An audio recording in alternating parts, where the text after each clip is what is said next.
سورہ قیامہ ہے نا، سورہ قیامہ، اس کی آخری آیتیں بڑی عجیب ہیں.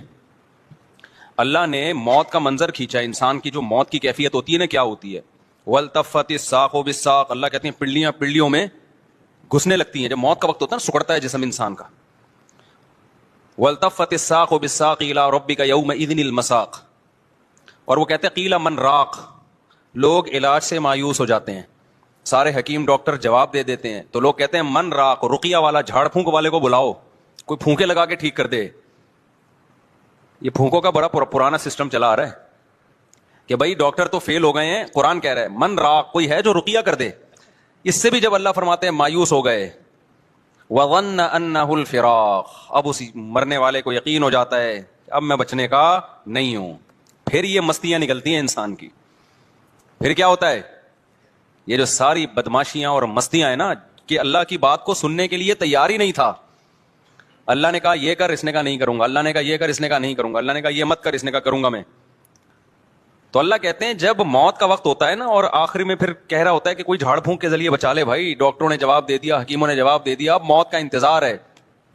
اللہ کہتے ہیں وَظَنَّ أَنَّهُ الْفِرَاقُ، اب اس کو یقین ہو گیا بھائی اب یہاں سے میں نے جانا ہے. اب سمجھ میں آتا ہے دنیا کیا تھی؟ مسافر خانہ. دیکھو اس وقت سمجھ میں آتا ہے کہ یہ کیا ہے؟ مسافر خانہ. مسافر خانہ ہے. اس سے پہلے کھوپڑی مان ہی نہیں رہی تھی کہ مسافر خانہ ہے. وہی بحریہ ٹاؤن کا پلاٹ، فلانا پلاٹ، ڈمکانا پلاٹ، یہ والا پلاٹ، وہ والا مکان، اتنا سریا. تو اللہ کہتے ہیں وَظَنَّ أَنَّهُ الْفِرَاقُ. آگے اللہ تعالیٰ شکایتیں کیا کرتے ہیں؟ فَلَا صَدَّقَ وَلَا صَلَّى. اللہ کہتے ہیں نہ تو نے صدقے کیے.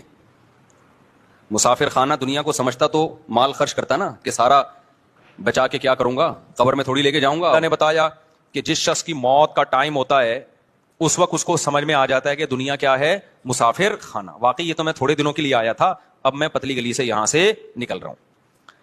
تو وہ موت سے بچنے کی پوری کوشش کرتا ہے. اللہ کہتے ہیں تمام تدبیریں کیا ہو گئیں؟ ناکام. اب اللہ کہتے ہیں اب میں تجھ سے پوچھوں گا تو نے کیا ہے.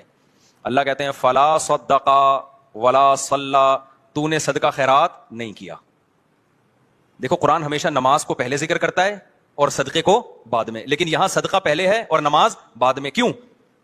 دنیا کے مسافر خانہ ہونے کا جو تصور ہے نا، جو شخص دنیا کو مسافر خانہ سمجھتا ہے تو یہ حقیقت میں سمجھتا ہے یا نہیں ہے؟ یہ نماز سے نہیں پتا چلے گا، یہ صدقہ خیرات سے پتا چلے گا. نہیں آئی بات؟ بھائی نمازی بھی پیسہ جمع کرتے رہتے ہیں نا. بھائی 5 ٹائم مسجد میں آگے نماز پڑھ لو، باقی بحریہ ٹاؤن، فلانا ٹاؤن، ڈمکانا ٹاؤن اور اتنے موٹے موٹے سریے عمارتوں میں ڈال ڈال کے آدمی موت کو بھول جاتا ہے، نماز پڑھتا رہتا ہے وہ. آپ دنیا کو مسافر خانہ سمجھتے ہو یا نہیں سمجھتے، یہ نماز سے پتا نہیں چلتا. کیونکہ بہت سے نمازی ہیں جن کے دل میں دنیا کی محبت کے گٹر ابل رہے ہوتے ہیں. وہ کہتے ہیں پیسہ نہیں جانا چاہیے ہماری جیب سے، کیونکہ ان کے ذہن میں تصور یہ ہے کہ ہم نے ہمیشہ اس دنیا میں رہنا ہے، تو بھی تو اتنی زیادہ انویسٹمنٹ کر رہے ہوتے ہیں. فلا صدق ولا صلی، اللہ کہتے ہیں نہ تو نے صدقہ خیرات کیا، ولا صلی، اور 5 ٹائم اذان کی آواز تیرے کان میں آتی تھی، حی علی الصلاۃ، آ جاؤ نماز کی طرف، تیرے پاس نماز کے لیے ٹائم نہیں تھا. ہم یار دنیا میں کسی مذہب میں کسی عبادت کے لیے اتنے خوبصورت طریقے سے نہیں بلایا جاتا جتنا نماز کے لیے اللہ نے اذان رکھی ہے. ہے کوئی دنیا میں مذہب جس میں عبادت کے لیے اتنے پیارے الفاظ ہوں؟ ہیں بھائی؟ کوئی سنتا ہے؟ کوئی ہو رہی ہے بھائی، بچپن سے سنتے آ رہے ہیں اذان ہو گئی، بس لوگ پوچھ رہے ہیں اذان ہو گئی؟ ہاں بھائی ہو گئی ہے. اس سے زیادہ اذان کو کوئی لفٹ نہیں کراتا. یہ تو پورا بیان ہے، اللہ کی پوری تقریر ہے کہ مسجد میں آ جاؤ نماز کے لیے. پوری زندگی کانوں میں پڑتی ہے. اللہ کہتے ہیں اب تیری موت کا وقت ہے، نہ تو نے صدقہ کیا، ولا صلی، اور حی علی الصلاۃ کی آواز تیری کان میں آتی رہی، تو نے اس آواز پر بھی لبیک نہیں کہا. فلا صدق ولا صلی ولکن کذب وتولی، تو انکار ہی کرتا رہا. کوئی قول سے انکار کرتا ہے، کوئی عمل سے انکار کرتا ہے. کہتے ہیں بھائی یہ ایسا ہی ہے. ایک تو مذہب جو ہے نا وہ ایک کلچر ہے، ہر قوم کا ایک مذہب ہوا کرتا ہے. ہندوؤں کا بھی ہوتا ہے، عیسائیوں کا بھی ہوتا ہے، تو مسلمانوں کا بھی ہے. ان کا اسٹائل یہی ہوتا ہے کہ 5 ٹائم اذانیں دیتے ہیں اور صدقے خیرات کی ترغیب دنیا کے ہر مذہب میں ہے. تو نے کیا کیا؟ تو اس کو لفٹ ہی نہیں کرائی تو نے ہماری باتوں کو. وتولی، پیٹ پھیر کے جاتا رہا ہمیشہ. ثم ذهب الى اهله يتمطى، اللہ کہتے ہیں تکبر کے ساتھ اپنے گھر کی طرف لوٹتا ہی ہے.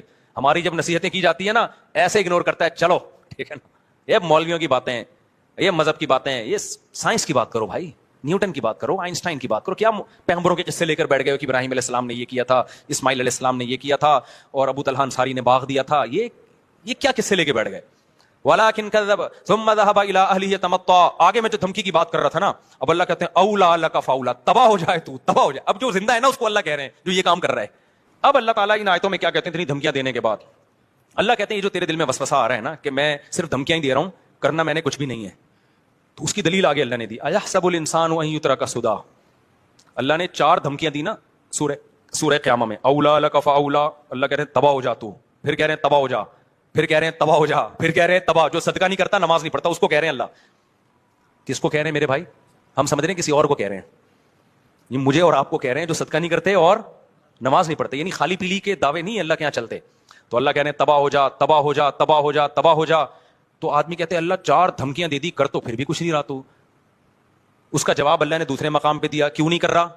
آخرت کا ایک دن ہے. یہاں ایک وہم ہو سکتا تھا بھائی, ہو سکتا ہے یہ سیاسی بات ہو, اللہ میاں نے کیا کر رکھا ہو, ایک سیاسی سی دھمکی ہو کہ اصل میں بعد میں. تو آگے اللہ نے دلیل دی, ایحسب الانسان ان یترک سدی. اللہ کہتے ہیں تو انسان کیا یہ سمجھتا ہے کہ تو جو کچھ کرتا رہے گا تجھے میں ویسے ہی چھوڑ دوں گا؟ یعنی تھوڑا سا یہ بیٹھ کے سوچ تو صحیح نا. اگر حساب و کتاب نہیں ہے اس کا مطلب تو 100 انسانوں کو قتل بھی کر سکتا ہے, تو 200 کو بھی قتل کر سکتا ہے, تو ایٹم بم گرا کے پوری دنیا کو بھی مار سکتا ہے, تو لوگوں کو بھوکا بھی مار سکتا ہے, تو ظلم و ستم بھی کر سکتا ہے. اللہ کہتے ہیں یہ تمہاری کھوپڑی کیسے اس بات کو مان لیتی ہے؟ ایحسب الانسان ان یترک سدی. انسان یہ سمجھتا ہے ایسے ہی چھوڑ دوں گا میں. جانور اگر یہ سمجھتا ہے نا تو وہ صحیح سمجھ رہا ہے, کیونکہ جانور کے پاس عقل نہیں ہے.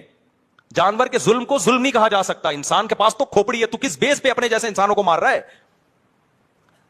بھائی؟ کھوپڑی شریف میں بات آ رہی ہے, ایحسب الانسان ان یترک سدی الم یکن نطفۃ من منی یمنی. اللہ کہتے ہیں تیری یہ اوقات کیسے ہو گئی کہ میں اتنا فنٹر ہوں کہ جو کرتا رہوں مجھے کوئی پوچھنے والا نہیں ہے. اللہ کہتے ہیں تو اپنی اوقات بھول گیا, تو پانی کا قطرہ تھا, ٹھیک ہے نا, جس سے ہم نے تجھے کوئی میجر بنا ہوا ہے, کوئی بریگیڈیئر بنا ہوا ہے, کوئی وزیر اعظم بنا ہوا ہے, کوئی صدر بنا ہوا ہے, کوئی 17ویں گریڈ کا, کوئی 18ویں گریڈ کا. اللہ کہتے ہیں تیری اوقات کیا تھی؟ تو اتنا جو ہم نے تجھے پروٹوکول دیا ہے نا, ایسے نہیں دے دیا کہ ہم تو جو مرضی کرتا رہے چھوڑ دیں گے ہم تجھے. یہ